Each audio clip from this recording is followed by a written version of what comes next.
Merhabalar, Hisselongçu YouTube kanalıma hoş geldiniz. Bu videomda haftalık olarak uyguladığımız ucuz hisseler stratejimizde hep birlikte toplama yaptığımız hisselerde durumumuz nedir? Onlara bakacağız. Bu hafta için stratejiye uygun yeni eklenebilecek bir hisse yok arkadaşlar. Dolayısıyla mevcutların durumunu hızlıca bir gözden geçireceğiz.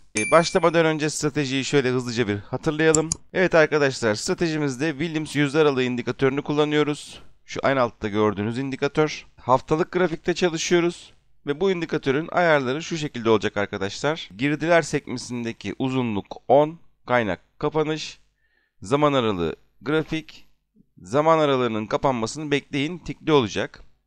Sonra stil kısmında ayarlar bu şekilde olacak arkadaşlar. Üst band -10, middle level -70, alt band -90. Alt kısmında ise şu iki kutucuk tikli olacak arkadaşlar. Evet, ayarlarımızı yaptıktan sonra stratejimiz şu şekilde. Haftalık olarak takip ediyoruz arkadaşlar. Haftalık kapanışlara bakıyoruz. Williams yüzde aralığı. Bakın şu alttaki kesik çizgi olan kısım -90 seviyesi. Bu seviyenin altında haftalık kapanışlar geldiğinde ve aynı zamanda kırmızı düşüş mumu varsa bütçemizden ayırdığımız eşit miktarlarla toplama yapıyoruz arkadaşlar.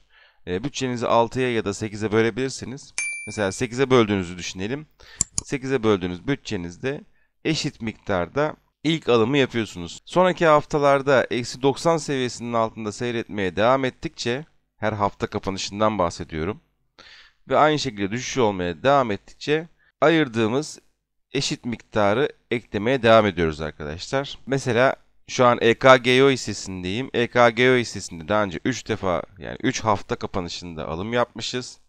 Birincisini 16 Ekim haftasında, ikincisini 23 Ekim haftasında ve üçüncüsünü de 30 Ekim haftasında yapmışız arkadaşlar.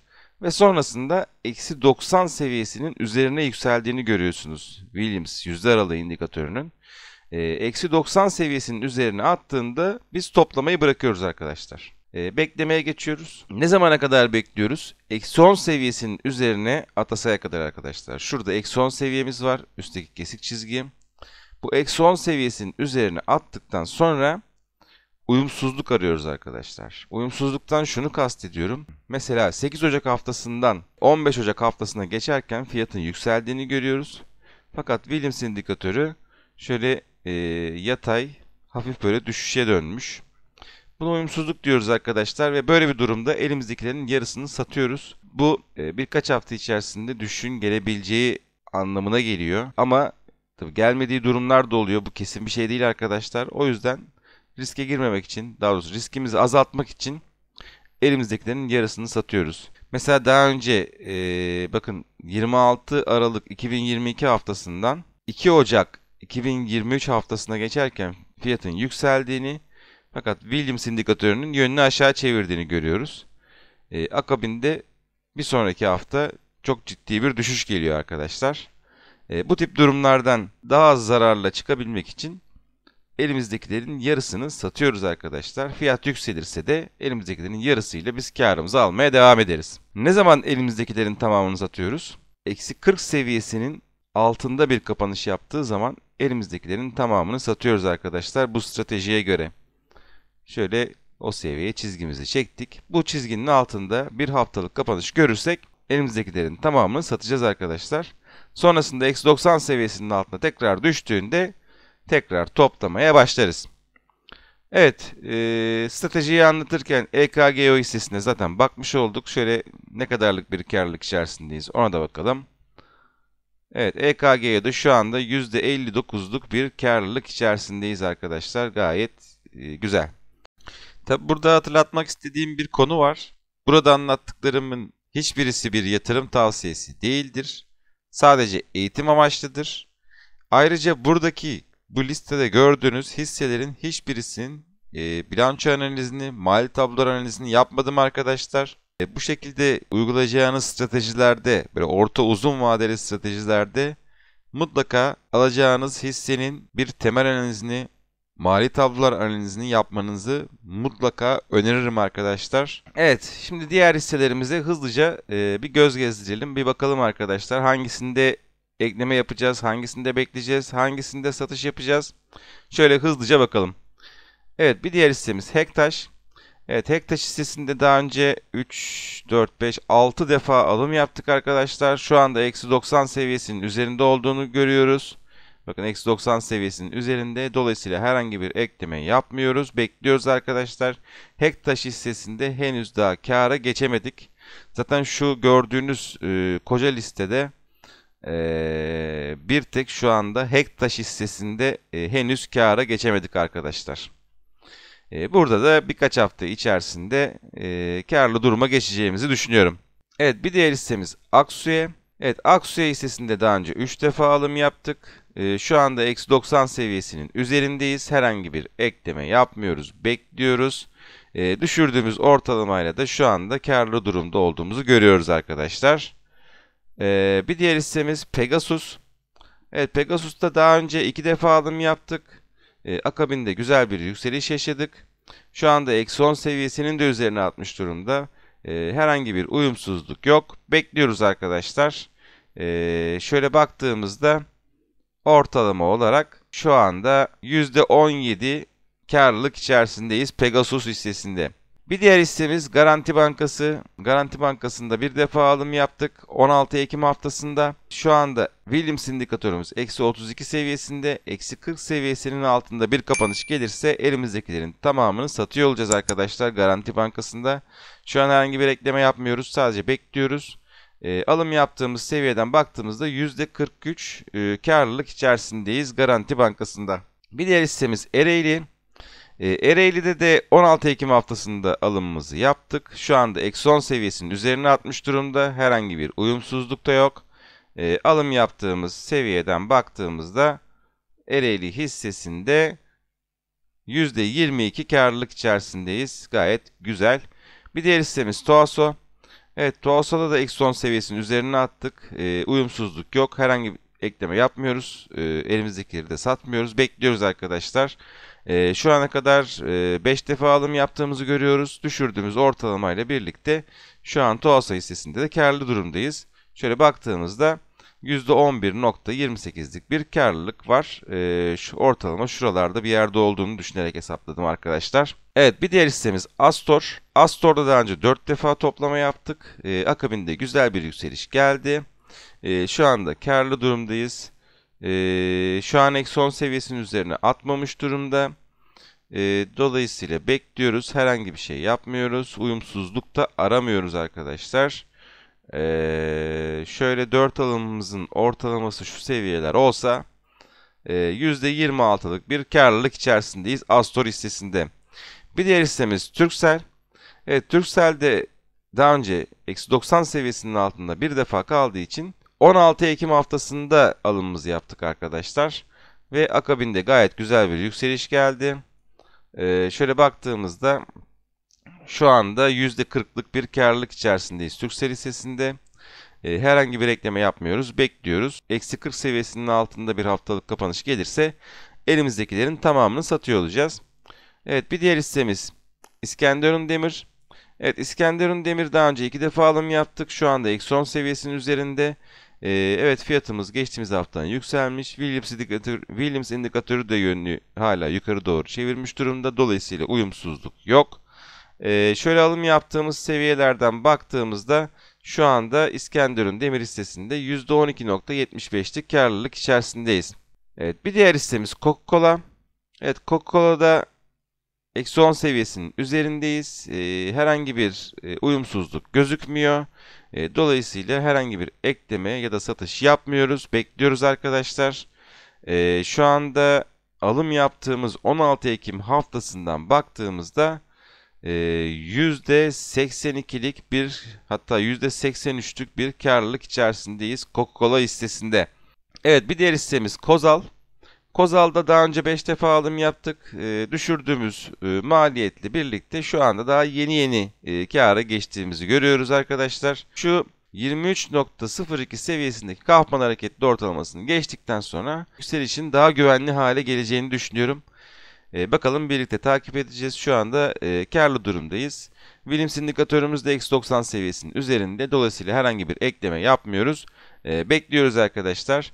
Bakın daha önce Kozal hissesinde 2 Mayıs haftasında -90 seviyesinin altındaki kapanışlar tamamlandıktan sonra zirvesine kadar baktığımızda %89'luk bir yükseliş görmüşüz. Evet, bir diğer hissemiz Türk Telekom.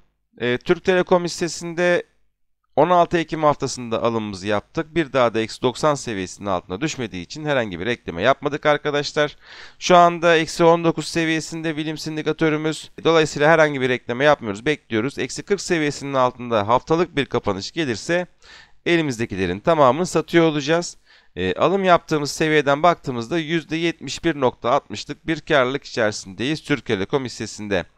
Bir diğer hissemiz Anadolu Efes. Anadolu Efes'i de 16 Ekim haftasında alım yaptık. Bir daha -90 seviyesinin altına düşmediği için herhangi bir ekleme yapmadık. Şu anda -10 seviyesinin üzerinde, herhangi bir uyumsuzluk da gözükmüyor. Gayet iyi. Bekliyoruz arkadaşlar. Herhangi bir ekleme yapmıyoruz. Şöyle alım yaptığımız seviyeden baktığımızda Anadolu Efes hissesinde şu anda %66'lık karlılık içerisindeyiz. Bir diğer hissemiz Kontrolmatik. Kontrolmatik'te daha önce 5 defa alım yaptık. Düşürdüğümüz ortalamayla birlikte şu anda karlılık içerisindeyiz. -90 seviyesinin üzerinde olduğunu görüyoruz. Williams indikatörümüzün herhangi bir ekleme yapmıyoruz. Bekliyoruz. Şöyle baktığımızda ortalamamız şuralar olduğunu düşünsek %17'lik bir karlılık içerisindeyiz Kontrolmatik hissesinde. Bir diğer hissemiz AG Hol. AG Hol hissesinde daha önce 16 Ekim haftasında bir alım yaptık. Daha sonrasında -90 seviyesinin altında düşüş olmadığı için herhangi bir ekleme yapmadık. Şu anda -10 seviyesinin üzerindeyiz. Herhangi bir uyumsuzluk da gözükmüyor. Gayet iyi. Herhangi bir ekleme yapmıyoruz. Bekliyoruz arkadaşlar. Şu an alım yaptığımız seviyeden %33'lük bir karlılık içerisindeyiz. Gayet güzel. Evet, bir diğer hissemiz Alarko Holding. Burada daha önce 5 defa alım yaptık. Şu anda -10 seviyesinin üzerinde seyrediyor. Herhangi bir ekleme yapmıyoruz. Bekliyoruz. Haftalık kalkman hareketli ortalaması olan 107.3 seviyesinin de üzerine attığını görüyoruz. Gayet güzel. Önümüzdeki dönem için 134 seviyelerine doğru bir hareket beklerim. Şu an alım yaptığımız seviyelerin ortalaması şuralar olsa %19 hatta %20'lik bir karlılık içerisindeyiz Alarko Holding hissesinde. Bir diğer hissemiz Kale Seramik. Kale Seramik'te daha önce 4 defa alım yaptık. Şu an -90 seviyesinin üzerinde olduğu için Williams indikatörümüzün herhangi bir ekleme yapmıyoruz. Bekliyoruz. Şu anda alım yaptığımız seviyelerin ortalaması sanıyorum şuralardır diye düşünüyorum. Çok bir karlılığımız yok. %8.6'lık bir karlılık içerisindeyiz Kale Seramik hissesinde. Bir diğer hissemiz Ziraat Gayrimenkul. Burada da -10 seviyesinin üzerinde Williams indikatörümüz, herhangi bir ekleme yapmıyoruz. Bekliyoruz arkadaşlar. Daha önce bir defa alım yaptık. -90 seviyesinin altında bir daha düşmediği için herhangi bir ekleme yapmadık. Alım yaptığımız seviyeden %50 karlılık içerisindeyiz Ziraat Gayrimenkul hissesinde. Gayet güzel. Evet, bir diğer hissemiz TSKB. TSKB hissesinde -90 seviyesinin altında 16 Ekim haftasında bir hafta kapanış yaptığı için orada alımımızı yaptık. Daha sonrasında da -90 seviyesinin altına düşmediği için herhangi bir ekleme yapmadık. Alım yaptığımız seviyeden şu an için baktığımızda %37.40'lık bir karlılık içerisindeyiz. Gayet güzel. Şu anda bakın, geçtiğimiz haftadan bu haftaya fiyatın yükseldiğini, Williams indikatörünün yönünü aşağıya çevirdiğini görüyoruz arkadaşlar. Dolayısıyla uyumsuzluk var. Elimizdekilerin yarısını satıyoruz arkadaşlar TSKB hissesinde stratejimize göre. -40 seviyesinin altında herhangi bir haftalık kapanış olursa elimizdekilerin tamamını satıyor olacağız.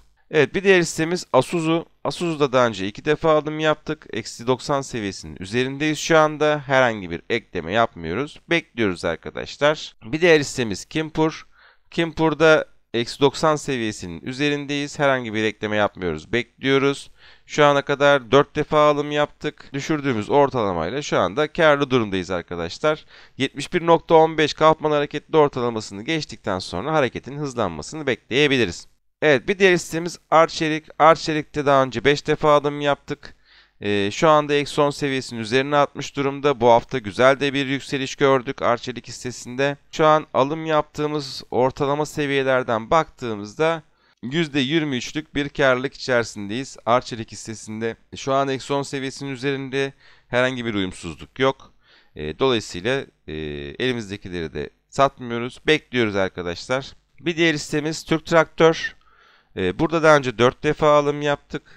Eksi 90 seviyesinin üzerindeyiz. Herhangi bir ekleme yapmıyoruz. Hatta eksi 10 seviyesinin üzerine attığını görüyoruz. Şurada geçtiğimiz haftadan bu haftaya yükseliş görürken Williams indikatörümüz yönünü aşağıya çevirmiş. Dolayısıyla uyumsuzluk var. Türk Traktör hissesinde elimizdekilerin yarısını satabiliriz. Eksi 40 seviyesinin altında bir haftalık kapanış gelirse elimizdekilerin tamamını satıyor olacağız arkadaşlar. Şu an ortalama bir şöyle şuralarda olsa maliyetimiz %15'lik bir karlılık içerisindeyiz Türk Traktör hissesinde. Bir diğer hissemiz Doğuş Otomotiv. Burada daha önce 3 defa alım yaptık. Şu anda eksi 10 seviyesini de üzerine atıp tekrardan altına düştüğünü görüyoruz. Burada bir uyumsuzluk var arkadaşlar. Geçtiğimiz haftadan bu haftaya fiyatımız yükselmiş. Williams indikatörümüz yönünü aşağı çevirmiş. Dolayısıyla elimizdekilerin yarısını satıyoruz stratejimizin kuralına göre. Eksi 40 seviyesinin altında bir haftalık kapanış gelirse elimizdekilerin tamamını satıyor olacağız. Şöyle alım yaptığımız seviyelerin ortalaması şurası olabilir. Ve baktığımızda %15'lik bir karlılık içerisindeyiz Doğuş Otomotiv hissesinde. Bir diğer hissemiz Yayla Agrogı'da. Burada daha önce 7 defa alım yaptık ve düşürdüğümüz maliyetlerle birlikte şu anda karlılık içerisindeyiz. Herhangi bir ekleme yapmıyoruz. Bekliyoruz arkadaşlar. Yayla Agro hissesinde. Şöyle ortalama şuralardadır diye düşünüyorum. Baktığımızda %14'lük bir karlılık içerisindeyiz şu anda. 16.81 haftalık Kaufman hareketli ortalaması geçildikten sonra önümüzdeki dönem için ilk etapta 19.56, sonrasında da 23.80 seviyelerine doğru yükselişler görebiliriz arkadaşlar. Bir diğer hissemiz SDT Uzay ve Savunma Teknolojileri. Burada daha önce 5 defa alım yaptık. Şu anda eksi 90 seviyesinin üzerinde olduğu için herhangi bir ekleme yapmıyoruz. Bekliyoruz arkadaşlar. Şöyle ortalama olarak şuralarda maliyetimizi düşünürsek %51'lik karlılık içerisindeyiz arkadaşlar. SDT Uzay ve Savunma Teknolojileri hissesinde. Evet, bir diğer hissemiz Europower Enerji. Burada daha önce 5 defa alım yaptık. Şu anda eksi 90 seviyesinin üzerindeyiz. Herhangi bir ekleme yapmıyoruz. Bekliyoruz arkadaşlar. Bir diğer hissemiz CW Enerji. Burada da daha önce 5 defa alım yaptık. Şu anda herhangi bir ekleme yapmıyoruz. Hatta elimizdekilerin yarısını satıyoruz. Çünkü burada geçtiğimiz haftadan bu haftaya fiyatın yükseldiğini fakat Williams indikatörünün yönünü aşağı çevirdiğini görüyoruz. Dolayısıyla elimizdekilerin yarısını satıyoruz arkadaşlar.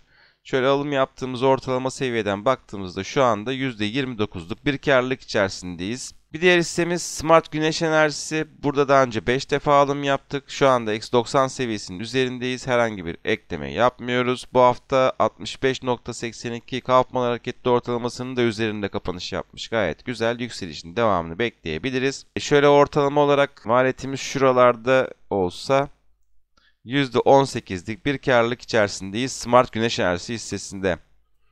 Bir diğer hissemiz Gesan. Gesan'da daha önce 6 defa alım yaptık.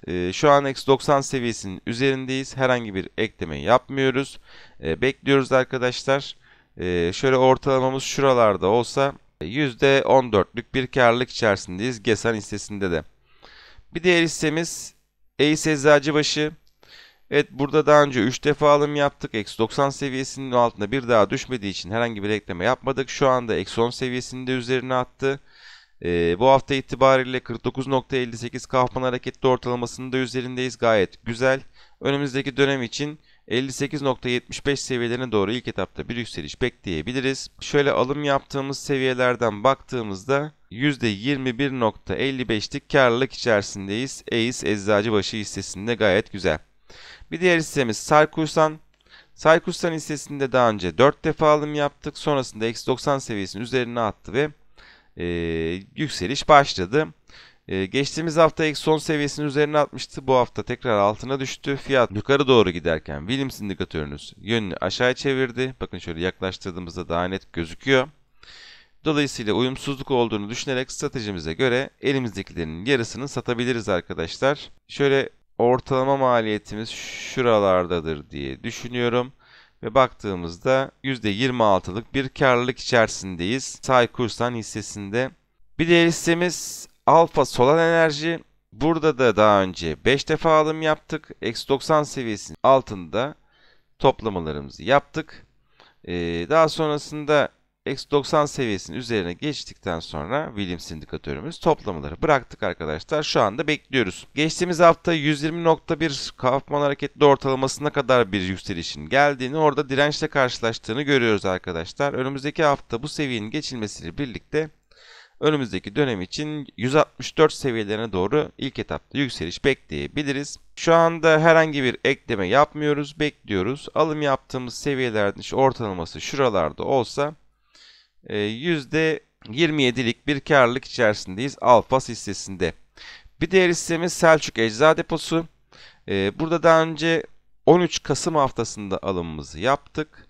Daha sonrasında da eksi 90 seviyesinin altına düşmediği için herhangi bir ekleme yapmadık arkadaşlar. Şu anda %22'lik bir karlılık içerisindeyiz. Herhangi bir ekleme yapmıyoruz, bekliyoruz. Williams indikatörümüz eksi 40 seviyesinin altında bir haftalık kapanış yaparsa elimizdekilerin tamamını satacağız arkadaşlar. Bir diğer hissemiz Çimsa. Evet, Çimsa hissesinde daha önce 3 defa alım yaptık. Sonrasında eksi 90 seviyesinin üzerine geçtikten sonra Williams indikatörümüz eklemeleri bıraktık arkadaşlar. Şu anda 35.08 seviyesindeki Kaufman hareketli ortalamasının da üzerine attığını görüyoruz. Güzel, yükselişin devamını bekleyebiliriz. Şöyle alım yaptığımız seviyelerin ortalaması şuralardadır diye düşünüyorum. Baktığımızda %22'lik bir karlılık içerisindeyiz. Çimsa hissesinde gayet güzel. Bakın daha önce Nisan-Mayıs aylarında eksi 90 seviyesinin altında kapanışları tamamladıktan sonra %300'lük bir yükseliş görmüşüz Çimsa hissesinde. Bir diğer hissemiz Ağlatçı Doğalgaz. Burada da eksi 10 seviyesinin üzerine attı. Williams indikatörümüz gayet güzel, yükselişin devamını bekleriz. Daha önce 3 defa alım yaptık. Şöyle alım yaptığımız seviyelerden baktığımızda şu anda %18'lik karlılık içerisindeyiz. Bekliyoruz arkadaşlar. Herhangi bir ekleme yapmıyoruz. Elimizdekileri tutuyoruz. Bir diğer hissemiz Borusan. Borusan'da daha önce 3 defa alım yaptık. Sonrasında Williams indikatörü eksi 90 seviyesinin üzerine attıktan sonra eklemeleri bıraktık arkadaşlar. Şu anda ortalama maliyetimize göre yeni kâra geçtiğimiz bir hisse. Yükselişin devamını bekleriz önümüzdeki haftalarda. Şu 759 seviyesindeki Kaufman hareketli ortalaması da geçildikten sonra önümüzdeki dönemde 1039 seviyesine doğru tekrardan bir atak görebiliriz Borusan hissesinde. Bakın daha önce mesela şurada eksi 90 seviyesinin altında kaldığını görüyoruz Şubat ayında. Oralardan zirvesine baktığımızda %1619 yükseliş görülmüş. Borusan hissesinde muazzam bir yükseliş olmuş arkadaşlar. Bakalım tekrarı niye olmasın. Bir diğer hissemiz Oyak Çimento. Oyak Çimento'da bu hafta itibariyle Williams indikatörümüz eksi 10 seviyesinin üzerine attı. Daha önce 2 defa alım yaptık. Sonrasında eksi 90 seviyesinin üzerine geçtiği için Williams indikatörümüz alımımızı durdurduk. Şöyle baktığımızda ortalama maliyetimize göre %6'lık bir karlılık içerisindeyiz Oyak Çimento hissesinde. Bakın daha önce Nisan ayında eksi 90 seviyesinin altında kapanışları tamamladıktan sonra zirvesine kadar %168'lik bir yükseliş görmüşüz Oyak Çimento'da. Bir diğer hissemiz Enerjisa. Enerjisa'da daha önce 2 alım yaptık. Eksi 90 seviyesinin üzerine attıktan sonra Williams indikatörü alımımızı durdurduk arkadaşlar. Sonrasında güzel bir yükseliş geldiğini görüyoruz. Şöyle ortalama maliyetimize göre baktığımızda %21'lik karlılık içerisindeyiz Enerjisa hissesinde. Şu anda herhangi bir uyumsuzluk da yok. Bir diğer hissemiz Kiler Holding. Kiler Holding'de daha önce 27 Kasım haftasında alımımızı yaptık. Sonrasında eksi 90 seviyesinin altına düşmediği için herhangi bir ekleme yapmadık. Bekledik arkadaşlar. Hala daha bekliyoruz. Gayet güzel bir yükseliş geldi. %42'lik karlılık içerisindeyiz. Herhangi bir uyumsuzluk da yok. Bu hafta itibariyle 38.65 Kaufman hareketli ortalamasının üzerine de attı. Yükselişin devamını bekleyebiliriz. Bir diğer hissemiz Akçansa. Evet, Akçansa'da daha önce 3 defa alım yaptık. Sonrasında eksi 90 seviyesinin üzerine çıktığı için Williams indikatörümüz alımımızı durdurduk. Şu anda alım yaptığımız ortalama seviyelerden baktığımızda %39 karlılık içerisindeyiz. Akçansa hissesinde de gayet güzel. Bir diğer hissemiz Zoren. Zoren'de 3 defa toplama yaptık daha önce. Bakın şurada eksi 90 seviyesinin üzerine çıktıktan sonra toplamayı bıraktık. Sonrasında güzel bir yükseliş başladı. Şu anda ortalama seviyelerimizden baktığımızda %9.49'luk karlılık içerisindeyiz. Bir diğer hissemiz İzdemir Enerji. Burada daha önce 4 defa alım yaptık. Şu anda -90 seviyesinin üzerindeyiz. Dolayısıyla herhangi bir ekleme yapmıyoruz. Şöyle ortalama maliyetimize göre baktığımızda %23 civarında karlı durumdayız. Bir diğer hissemiz Anadolu Hayat Emeklilik. Burada daha önce 2 defa alım yaptık. Sonrasında Williams indikatörü -90 seviyesinin üzerine attığı için herhangi bir ekleme yapmadık. Bekliyoruz arkadaşlar. Bu haftada haftalık Kaufman hareketli ortalaması olan 44.31 seviyesinin üzerinde kapanış yaptığını görüyoruz. Gayet güzel. Yükselişin devamını bekleyebiliriz. Şöyle alım yaptığımız ortalama seviyeden baktığımızda %21'lik bir karlılık içerisindeyiz. Anadolu Hayat Emeklilik hissesinde de. Bir diğer hissemiz Vestel. Evet, Vestel'de daha önce 3 defa alım yaptık. Sonrasında 25 Aralık haftasıyla birlikte -90 seviyesinin üzerine attığını görüyoruz Williams indikatörümüzün. Sonrasında çok güzel bir yükseliş gördük. Şöyle baktığımızda alım yaptığımız ortalama seviye şurası olsa %58'lik bir karlılık içerisindeyiz. Şu anda Vestel hissesinde gayet güzel arkadaşlar. Fakat son hafta yükselişiyle birlikte bakın geçtiğimiz haftadan bu haftaya fiyatımız yükselirken Williams indikatörü yönünü aşağı çevirmiş. Dolayısıyla Vestel hissesinde elimizdekilerin yarısını satıyoruz arkadaşlar stratejimize göre. Önümüzdeki haftalarda -40 seviyesinin altında bir haftalık kapanış gelirse elimizdekilerin tamamını satıyor olacağız. Bir diğer hissemiz Miatek. Miatek'te daha önce 3 defa alım yaptık. Sonrasında -90 seviyesinin üzerine çıktığı için alımı durdurduk. Şu an herhangi bir ekleme yapmıyoruz. Bekliyoruz. Şöyle alım yaptığımız ortalama seviyelerden baktığımızda %47'lik bir karlılık içerisindeyiz Miatek hissesinde. Bir diğer hissemiz Şişecam. Burada daha önce 2 defa alım yaptık. Sonrasında -90 seviyesinin üzerine attığı için alımı durdurduk.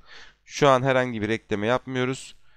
Bekliyoruz arkadaşlar. -90 seviyesinin üzerindeyiz. Alım yaptığımız seviyelerden baktığımızda şu anda %11'lik bir karlılık içerisindeyiz. Bir diğer hissemiz İş Menkul Değerler. Burada daha önce 4 Aralık haftasında alımımızı yaptık. Sonrasında -90 seviyesinin üzerine çıktığı için herhangi bir ekleme yapmadık. Şu anda herhangi bir ekleme yapmıyoruz. Şu an çünkü -10 seviyesinin de üzerindeyiz. Bir uyumsuzluk da gözükmüyor aslında şu anda. Dolayısıyla bekliyoruz arkadaşlar. Alım yaptığımız seviyeden baktığımızda %22'lik bir karlılık içerisindeyiz İş Menkul Değerler hissesinde. Bir diğer hissemiz Aksen. Daha önce 3 defa alım yaptık. -90 seviyesinin üzerine attıktan sonra alımımızı durdurduk. Şu anda -10 seviyesinin de üzerindeyiz. Alım yaptığımız ortalama seviyeden baktığımızda %25'lik bir karlılık içerisindeyiz Aksen hissesinde. Şu an baktığımızda geçtiğimiz haftadan bu haftaya fiyatımız yükseliyor. Evet, Williams indikatörü de aynı şekilde herhangi bir uyumsuzluk yok. Bir diğer hissemiz Dohol.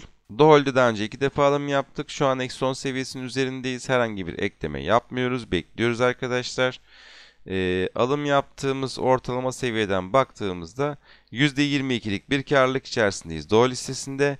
Bir diğer hissemiz Aygaz. Aygaz'da 2 defa alım yaptık. Sonrasında -90 seviyesinin üzerine yükseldiği için alımımızı durdurduk. Şu an -10 seviyesinin üzerindeyiz. Herhangi bir uyumsuzluk da gözükmüyor. Bekliyoruz. Herhangi bir ekleme yapmıyoruz. Alım yaptığımız ortalama seviyeden %20 karlılık içerisindeyiz. Evet, Vestel beyaz eşya hissesine bakalım. Burada daha önce 4 Aralık haftasında -90 seviyesinin altında kapanış yaptığı için orada alımımızı yaptık. Sonrasında -90 seviyesinin altında herhangi bir kapanış gelmediği için ekleme yapmadık arkadaşlar. Şöyle geçtiğimiz hafta -10 seviyesinin üzerine attı. Şu anda da geçtiğimiz haftadan bu haftaya bakarken fiyatımızın yükseldiğini görüyoruz. Fakat Williams indikatörü yönünü aşağı çevirmiş. Burada bir düzeltme gelebilir arkadaşlar. Dolayısıyla elimizdekilerin yarısını satıyoruz. Vestel beyaz eşya hissesinde -40 seviyesinin altında bir kapanış gelirse haftalık olarak elimizdekilerin tamamını satıyor olacağız stratejimize göre. Şöyle alım yaptığımız seviyeden baktığımızda şu anda %29'luk karlılık içerisindeyiz Vestel hissesinde de. Bir diğer hissemiz Koz Anadolu Metal. Burada 2 defa alım yaptık. Sonrasında eksi 90 seviyesinin üzerine attığı için alımı durdurduk. Şu anda da eksi 90 seviyesinin üzerindeyiz. Herhangi bir ekleme yapmıyoruz. Bekliyoruz. Şöyle alım yaptığımız ortalama seviyeden baktığımızda %7'lik, %8'lik bir karlılık içerisindeyiz. Magen hissesine bakalım. Burada daha önce 5 defa alım yaptık. Sonrasında güzel bir yükseliş geldi. Şu an eksi 90 seviyesinin üzerindeyiz. Herhangi bir ekleme yapmıyoruz. Şöyle ortalamamız şuralarda olsa şu anda %31'lik karlılık içerisindeyiz Magen hissesinde. Bir diğer hissemiz Yeotek. Daha önce 3 defa alım yaptık. Şu anda eksi 90 seviyesinin üzerindeyiz. Herhangi bir ekleme yapmıyoruz. Bekliyoruz. Ortalamamız şuralardadır diye düşünüyorum. Şöyle baktığımızda Yeotek hissesinde de %38'lik karlılık içerisindeyiz. Gayet güzel. Bir diğer hissemiz Froto. Burada da daha önce 2 defa alım yaptık. Sonrasında güzel bir yükseliş geldi. Evet, şu anda uyumsuzluk olduğunu görüyoruz. Williams indikatörü yönünü aşağı çevirmiş. Fiyatımız yukarı doğru giderken. Dolayısıyla Froto hissesinde elimizdekilerin yarısını satabiliriz arkadaşlar. Önümüzdeki de haftalarda eksi 40 seviyesinin altında bir haftalık kapanış gelirse stratejimize göre elimizdekilerin tamamını satıyor olacağız arkadaşlar. Şöyle alım yaptığımız seviyeden baktığımızda şu anda %30'luk karlılık içerisindeyiz Froto hissesinde. Bir diğer hissemiz Petkim. Petkim'de daha önce 18 Aralık haftasında alım yaptık. Sonrasında eksi 90 seviyesinin altına bir daha düşmediği için herhangi bir ekleme yapmadık arkadaşlar. Şu anda %31 karlılık durumdayız. Herhangi bir uyumsuzluk da yok. Bekliyoruz arkadaşlar. Bir diğer hissemiz TAV Havalimanları. Burada da alımımızı 18 Aralık haftasında yaptık. Sonrasında muazzam bir yükseliş geldi. Şöyle baktığımızda alım yaptığımız seviyeden %45'lik bir karlılık içerisindeyiz. Şu anda herhangi bir uyumsuzluk da yok. Dolayısıyla herhangi bir ekleme de yapmıyoruz. Bekliyoruz arkadaşlar. Bir diğer hissemiz Şok Marketler. Evet, Şok Marketler'de alımımızı 18 Aralık haftasında yaptık. Sonrasında eksi 90 seviyesinin altında herhangi bir haftalık kapanış gelmediği için eklemedik. Şu anda haftalıkta bir uyumsuzluğumuz gözüküyor. Fiyatımız yukarı doğru giderken Williams indikatörümüz yönünü aşağı çevirmiş. Elimizdekilerin yarısını satabiliriz bu durumda. Şöyle alım yaptığımız seviyeden baktığımızda %34'lük bir karlılık içerisindeyiz Şok Marketler hissesinde. Bir diğer hissemiz Brisa. Brisa hissesinde 18 Aralık haftasında eksi 90 seviyesinin altında bir kapanış gördüğümüz için alımını yapmıştık. Sonrasında bir hafta sonra eksi 90 seviyesinin üzerine attığı için alımı durdurduk arkadaşlar. Şu anda eksi 10 seviyesinin üzerinde, herhangi bir uyumsuzluğu da yok. Gayet güzel. Herhangi bir ekleme yapmıyoruz. Bekliyoruz. Alım yaptığımız seviyeden şu anda %41'lik karlılık içerisindeyiz. Gayet güzel. Bir diğer hissemiz Kocaer. Kocaer hissesini de 18 Aralık haftasında aldık. Williams indikatörü bir daha eksi 90 seviyesinin altına düşmediği için herhangi bir ekleme yapmadık. Şu anda bir uyumsuzluğu da yok. Bekliyoruz arkadaşlar. Herhangi bir ekleme de yapmıyoruz. Satış da yapmıyoruz. Şu anda alım yaptığımız seviyeden %51'lik karlılık içerisindeyiz. Gayet güzel. Bir diğer hissemiz Tekfen. Tekfen hissesini 18 Aralık haftasında alımını yaptık. Sonrasında bir daha eksi 90 seviyesinin altına düşmediği için herhangi bir ekleme yapmadık. Şu anda da eksi 90 seviyesinin üzerindeyiz. Dolayısıyla herhangi bir ekleme yapmıyoruz. Şu anda %24'lük bir karlılık içerisindeyiz. 44.99 seviyesindeki Kaufman hareketli ortalamasının üzerine hafif bir kapanış yapmışız. Hareketin devamı durumunda ilk etapta 47.06, daha sonrasında buralar geçildikten sonra bir önceki zirvesi olan 53.85 seviyelerine doğru yükseliş beklerim. Evet, bir diğer hissemiz Escort Teknoloji. Burada da alımımızı 18 Aralık haftasında yaptık. Sonrasında eksi 90 seviyesinin altında herhangi bir kapanış olmadığı için ekleme yapmadık arkadaşlar. Ve şu anda baktığımızda gayet güzel bir yükseliş görüyoruz. Alım yaptığımız seviyeden %88'lik bir karlılık içerisindeyiz. Çok güzel. Bakın kaç hafta içerisinde olmuş bu yükseliş? 1, 2, 3, 4, 5, 6, 7. 7 haftada %88'lik bir karlılık. Muazzam bir karlılık arkadaşlar. Evet, 3 hafta önce listemize eklenen 4 tane hisse vardı. Onlara bakalım. Türkiye Kalkınma Bankası'nda ilk alımımızı 15 Ocak haftasında yapmıştık. Geçtiğimiz hafta eksi 90 seviyesinin altında bir kapanış daha yaptığı için bir ekleme daha yaptık. Bu hafta da çok güzel bir yükseliş geldi. Şu anda alım yaptığımız seviyelerden baktığımızda %37'lik bir karlılık içerisindeyiz. Sadece 3 hafta içerisinde arkadaşlar. Gayet güzel. Bir diğer hissemiz Gedik Yatırım. Bunu da 15 Ocak haftasında ilk toplamaya başladık. Sonrasında -90 seviyesinin üzerine attı ve toplamayı durdurduk. Şu an alım yaptığımız seviyeden baktığımızda %14'lük bir karlılık içerisindeyiz Gedik Yatırım hissesinde. Şu an herhangi bir ekleme yapmıyoruz. -90 seviyesinin üzerindeyiz. Bir diğer hissemiz KÖA Granit. Burada da ilk alımımızı 15 Ocak haftasında yaptık. Sonrasında geçtiğimiz haftada bir ekleme yaptık. -90 seviyesinin altında bir kapanış daha yaptığı için. Bu hafta itibariyle -90 seviyesinin üzerine tekrardan attı. Şöyle alım yaptığımız seviyelerden baktığımızda şu anda %10'luk bir karlılık içerisindeyiz KÖA Granit hissesinde. Evet, son olarak Tat Gıda'ya bakıyoruz. Tat Gıda hissesinde de 15 Ocak haftasında alımımızı yaptık. Sonrasında -90 seviyesinin üzerine çıktığı için alımımızı durdurduk. Şu anda herhangi bir ekleme yapmıyoruz. Bekliyoruz arkadaşlar. Şu an için %19'luk karlılık içerisindeyiz. Gayet güzel. Evet, haftalık listemizin son durumuna şöyle bir hızlıca beraber baktık arkadaşlar. Yarınki videomda sizlerden istek olarak gelen hisselerin analizini yapacağım. Tekrar görüşmek dileğiyle. Hoşça kalın.